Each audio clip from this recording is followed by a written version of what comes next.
Collie.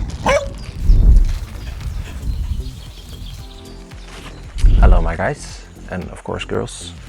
This week a smaller tutorial, because this week I'm going to show you something that is actually quite simple to teach your dog, but critical as well and necessary. I'm going to show you guys how you can teach your dog to wait for you to put the food down and wait for your cue to grab the food. For the first step, what you want to do, slowly move the bucket with food down. Don't put it on the ground yet. Why not? Because this way, if your dog tends to grab the food, then you quickly can move the bucket away and say wait. So while I do this, say wait, wait, wait. For the second step, put the bucket on the ground and say wachten, wachten, wachten, wachten.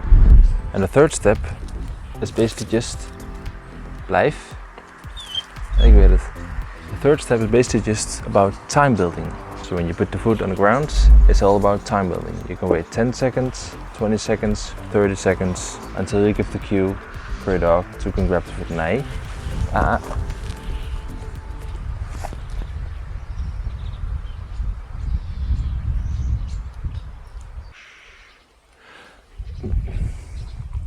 Then this would be the result. Wachten, wachten, wachten, wachten. Goed zo. Thanks for watching. See you in the next one. Goodbye.